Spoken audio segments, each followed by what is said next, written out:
Hello everyone, welcome to success with Rai academy. 25 अप्रैल 2021 के दैनिक जागरण के राष्ट्रीय संस्करण को आज के इस वीडियो में हम डिस्कस करेंगे। तो चलिए वीडियो को शुरू करते हैं। सबसे पहली जो हमारी हेडलाइन है वो है राज्यों को अस्थायी फील्ड अस्पताल बनाने का निर्देश यहाँ पर केंद्र सरकार द्वारा दिया गया है। इस न्यूज़ में ये बताया गया है कि कोरोना की तेजी से बढ़ते मामलों और नाकाफी साबित होते हुए मौजूदा अस्पतालों को देखते हुए केंद्र सरकार ने राज्यों को अस्थायी फील्ड अस्पताल बनाकर इलाज मुहैया कराने की सलाह और इसमें हर संभव सहायता का आश्वासन दिया है।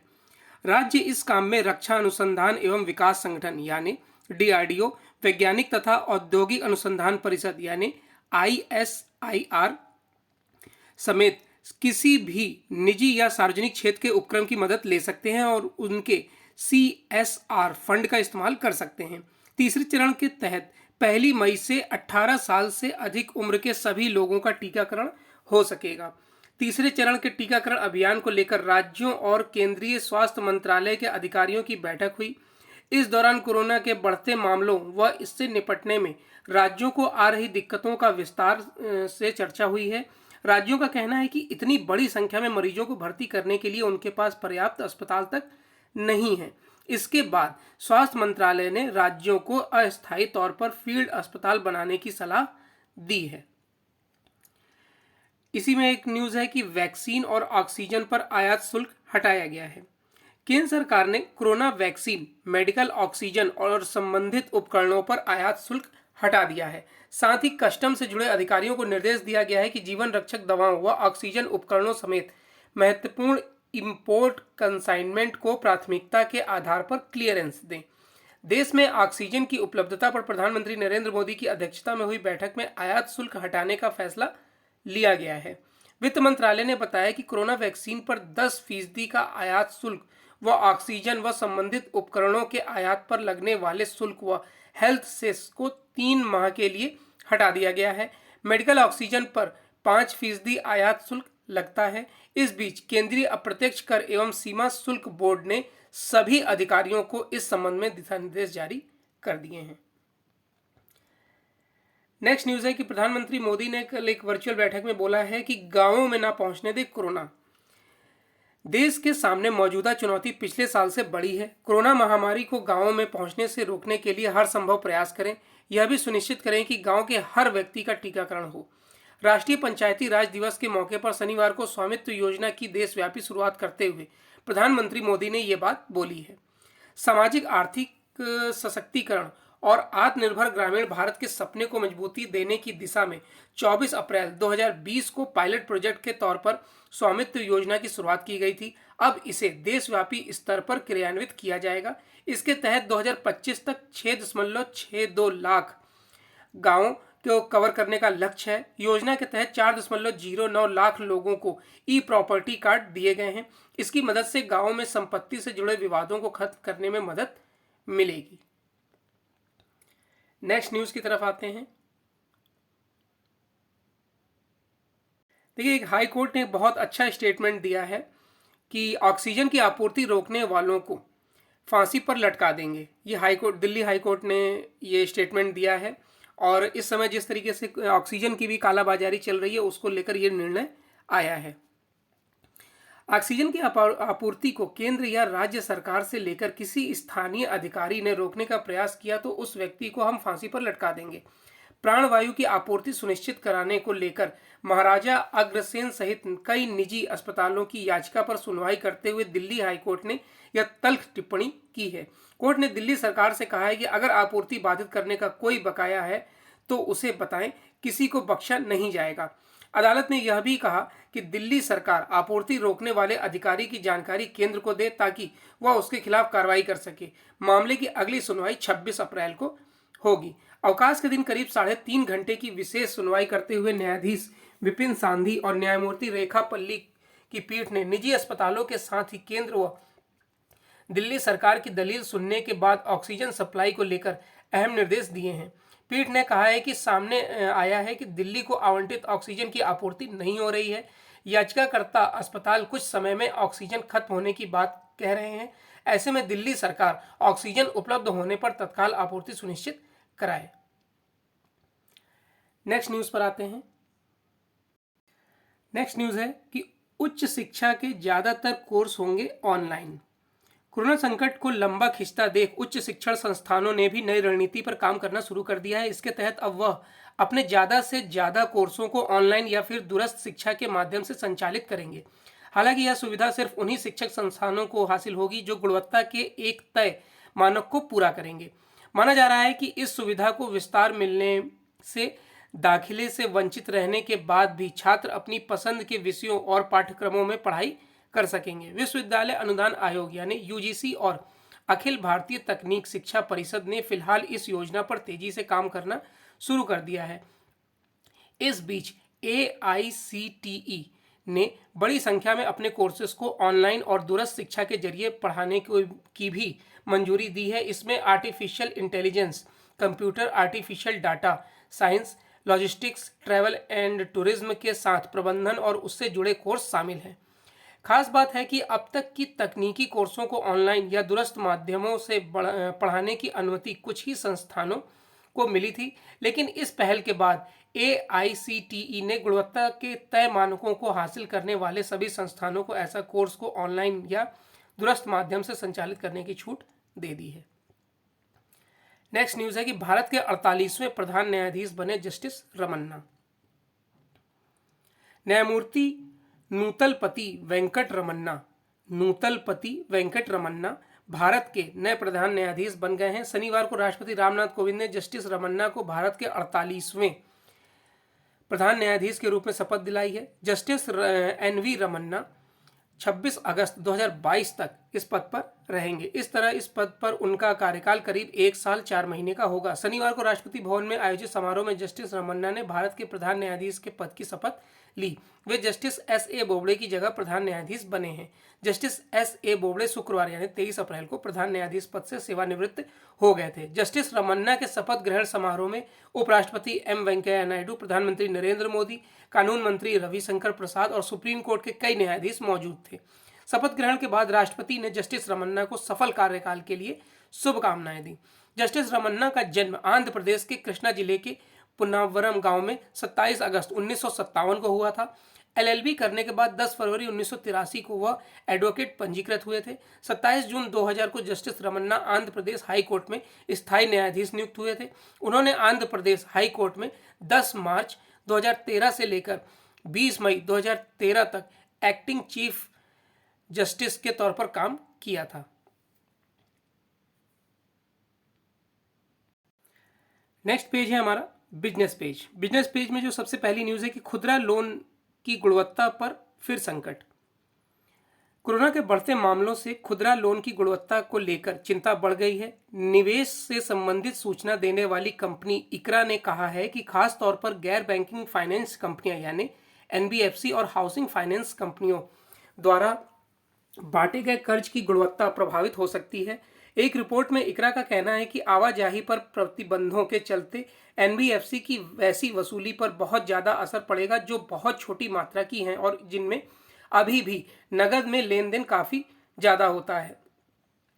इकरा के मुताबिक अगर राज्यों के बीच आवाजाही को फिर से बंद किया जाता है तो वाणिज्यिक वाहनों के लोन पर भी दबाव दिख सकता है। महाराष्ट्र और दिल्ली समेत कई अन्य क्षेत्रों में गैर आवश्यक वस्तुओं की आवाजाही बंद कर दी गई है। ऐसे में वाणिज्यिक वाहनों का परिचालन करने वाली कंपनियां अपनी पूरी क्षमता का उपयोग नहीं कर पा रही हैं। इससे वाणिज्यिक वाहनों के कर्ज की गुणवत्ता भी प्रभावित हो सकती है। हालांकि एजेंसी का मानना है कि इस चुनौतीपूर्ण दौर में भी हाउसिंग लोन सेक्टर सबसे जीवंत रहने वाला है, जैसा कि पिछले वर्ष भी ऐसे संकटपूर्ण माहौल में दिखा था। नेक्स्ट है कैशलेस दावे तेजी से निपटाएं बीमा कंपनियां। बीमा विनियामक IRDA ने बीमा कंपनियों से कहा है कि वे कैशलेस आधार पर दावों का शीघ्र निपटान सुनिश्चित करें। IRDA को ऐसी कई शिकायतें मिली हैं जिनमें कहा गया है कि बहुत से हॉस्पिटल पॉलिसी धारकों से कोविड-19 के इलाज के लिए नकद भुगतान पर जोर दे रहे हैं। IRDA ने भर्ती या इलाज के लिए आ रहे मरीजों में भेदभाव नहीं करने का निर्देश सभी हॉस्पिटलों को दिया है। नियामक के अनुसार कुछ नेटवर्क प्रदाताओं द्वारा कोरोना मरीजों से बेहद उच्च शुल्क लेने और बीमा कंपनियों के साथ कैशलेस व्यवस्था के बावजूद पॉलिसी धारकों से नकद भुगतान पर जोर देने की खबरें हैं। नियामक ने एक परिपत्र में कहा है कि स्वास्थ्य बीमा पॉलिसी के तहत कैशलेस दावों के मामले में बीमा कंपनियों को सलाह दी जाती है कि वे हॉस्पिटल के साथ सेवा स्तर समझौते के अनुसार कैशलेस आधार पर ऐसे दावों का तेजी से निपटान सुनिश्चित करें। अब नेक्स्ट पेज है हमारा एडिटोरियल पेज। पहला आर्टिकल है हमारा महंगी साबित होती लापरवाही, और ये आर्टिकल लिखा है दैनिक जागरण के एसोसिएट एडिटर संजय गुप्ता द्वारा। इसमें बताया गया है कि कोरोना संक्रमण की दूसरी लहर से दिल्ली, मुंबई जैसे बड़े शहरों से लेकर छोटे शहरों में भी हाहाकार जैसी स्थिति पैदा कर दी गई है। संक्रमण की यह दूसरी लहर कोरोना वायरस के बदलते हुए प्रतिरूपों के कारण अधिक तेज है। फिलहाल अस्पतालों में कोरोना मरीजों का तांता लगा हुआ है। डॉक्टर और नर्स उनका उपचार बहुत लगन से कर रहे हैं, लेकिन संक्रमण का प्रकोप इतना भयंकर है कि ऑक्सीजन से लेकर दवाइयों तक की किल्लत है। तमाम अस्पतालों में तो एक एक बेड पर दो दो मरीज हैं। कोविड महामारी से ग्रस्त कई मरीजों को ऑक्सीजन देने की जरूरत पड़ती है। स्थिति बिगड़ने पर रेस्पिरेटर लगाने पड़ते हैं। कितने ही अस्पताल ऐसे हैं जहां मरीजों को अधिक संख्या के चलते रेस्पिरेटर पर्याप्त नहीं साबित हो रहे हैं। स्थिति गंभीर होने के कारण जनमानस डरा हुआ है और हालात संभलते न देख व्याकुल है। कोरोना संक्रमण की दूसरी लहर ने जिस व्यापकता के साथ देश को चपेट में लिया है, उसकी उम्मीद शायद नीति निर्माताओं और डॉक्टरों को भी नहीं थी। भारत का स्वास्थ्य ढांचा पहले भी दुरुस्त नहीं था। कोरोना की पहली लहर ने इसकी पोल खोल दी थी, लेकिन अब तो सब कुछ चरमराता दिख रहा है। यदि चरमराते स्वास्थ्य ढांचे को समय रहते सुधारने के प्रयास किए जाते हों तो स्थिति बनती ही नहीं। उससे ज़्यादा लोगों को बचाया जा सकता था। कम से कम अब तो हमारे नीति नियंता चेत जाएं, क्योंकि संक्रमण की एक और लहर आ सकती है। यह माना जाना चाहिए कि जिन लोगों पर कोरोना संक्रमण की दूसरी लहर का सामना करने की जिम्मेदारी थी, उनसे चूक हुई है और आज देश को उसके ही दुष्परिणाम भोगने पड़ रहे हैं। पिछले कोरोना लहर के करीब 70% आबादी वाला ग्रामीण क्षेत्र बच गया था, लेकिन इस बार वह भी संक्रमण के पैर पसारते दिख रहा है। मुंबई, दिल्ली से जो श्रमिक अपने गांव लौट रहे हैं, वे कोरोना न फैलाने पाएं, इसके लिए सजगता प्रशासन को भी दिखानी होगी और शहरों से लौटते लोगों को भी। दिल्ली और मुंबई में फिलहाल लॉकडाउन है। अन्य बड़े शहरों में रात का कर्फ्यू लगा दिया जाता है। इलाहाबाद हाई कोर्ट की ओर से उत्तर प्रदेश के चुनिंदा शहरों में लॉकडाउन लगाने का आदेश सुप्रीम कोर्ट ने रोक तो लिया, लेकिन यदि हालात नहीं संभले तो लॉकडाउन लगाना पड़ सकता है। यह ठीक है कि 1 मई से 18 वर्ष से ऊपर के सभी लोगों का टीकाकरण होने जा रहा है, लेकिन टीके का असर होने में कुछ समय लगता है और टीका लगने के बाद भी लोग संक्रमित हो सकते हैं। इसका यह मतलब नहीं है कि टीका लगवाने में हिचक दिखाई जाए।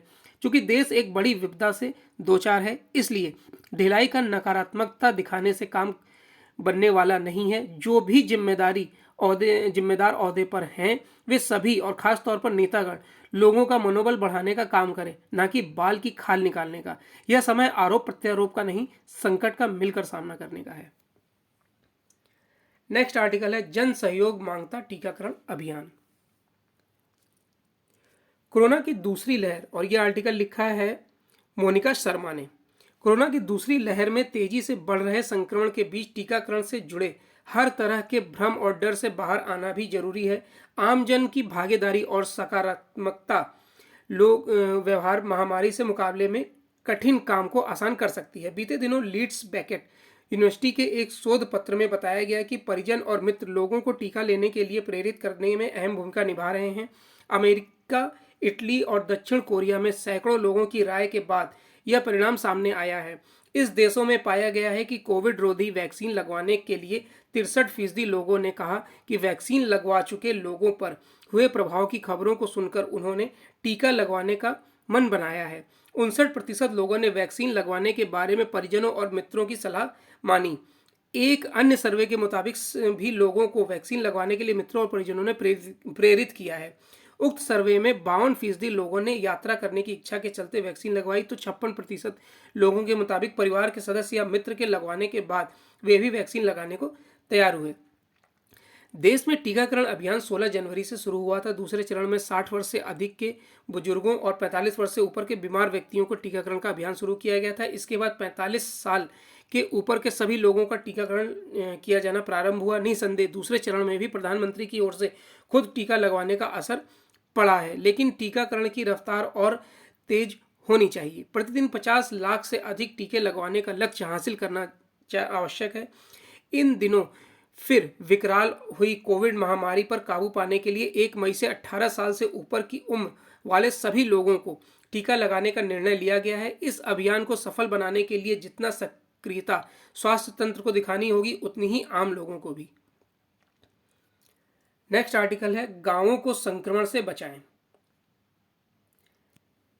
ये बात सच है कि अगर गांव में संक्रमण पहुंच गया तो देखिए, पहली बात तो गांव के लोग अभी उतने जागरूक नहीं हैं, वहां पर अभी उतनी सुविधाएं नहीं है। जब शहरों का ये हाल है तो गांव की आप स्थिति समझ सकते हैं। उनके पास सुविधाएं नहीं है, वो किस तरह से परेशान होंगे, क्या हालात होंगे, इसका अंदाजा भी नहीं लगाया जा सकता है।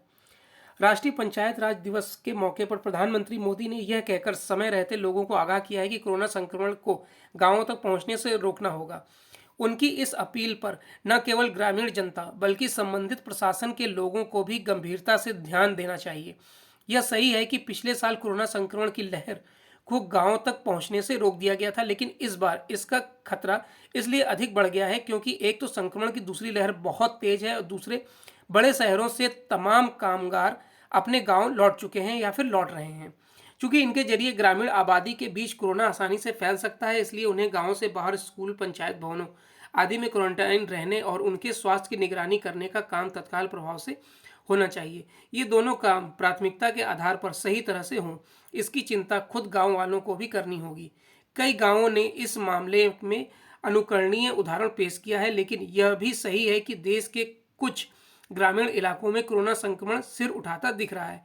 यह शुभ संकेत नहीं है। हालांकि ग्रामीण इलाकों में आबादी का घनत्व तो कम है और वहां का रहन सहन भी शहरों से अलग है, लेकिन यदि गांवों में कोरोना ने अपने पैर पसारे तो हालात संभालने मुश्किल हो जाएंगे। नेक्स्ट न्यूज़ है कि अमेरिका भारत सहयोग का मुख्य स्तंभ होना चाहिए, जलवायु साझेदारी। अमेरिकी राष्ट्रपति जो बाइडेन ने कहा है कि वे चाहते हैं कि जलवायु और ऊर्जा लक्ष्य हासिल करना भारत के साथ सहयोग का मुख्य स्तंभ बने। उन्होंने कहा कि वे इस मुद्दे पर प्रधानमंत्री नरेंद्र मोदी के साथ मिलकर काम करना चाहते हैं। एक दिन पहले ही दोनों देशों ने पेरिस समझौते में तय लक्ष्यों को हासिल करने के लिए एक दशक में द्विपक्षीय संबंधों को मजबूत करने के इरादे से अमेरिका भारत जलवायु और स्वच्छ ऊर्जा एजेंडा 2030 साझेदारी का ऐलान किया है। जलवायु परिवर्तन पर 2 दिनों के वर्चुअल सम्मेलन को संबोधित करते हुए बाइडेन ने कहा कि जलवायु और ऊर्जा लक्ष्य हासिल करने के लिए मैं प्रधानमंत्री मोदी के साथ मिलकर काम करना चाहता हूं। भारत अमेरिका की 2030 तक 450 गीगावाट अक्षय ऊर्जा के उत्पादन की योजना है। सम्मेलन के अंतिम सत्र को संबोधित करते हुए बाइडेन ने कहा कि हमारे सामने जलवायु परिवर्तन की चुनौतियों से निपटने का अवसर है। हमारे सामने लाखों अच्छी नौकरियां सृजित करने का अवसर है। इन नौकरियों का सृजन नए क्षेत्रों में किया जाएगा। इन नौकरियों से सभी देशों में जीवन की गुणवत्ता में सुधार होगा। अमेरिका एक बार फिर नेतृत्व की भूमिका में होगा। तो ये आज का यानी 25 अप्रैल 2021 का दैनिक जागरण का राष्ट्रीय संस्करण था। आई होप आपको वीडियो अच्छा लगा होगा। अगर आपको वीडियो अच्छा लगा हो तो लाइक और शेयर कर दीजिएगा। वीडियो देखने के लिए धन्यवाद।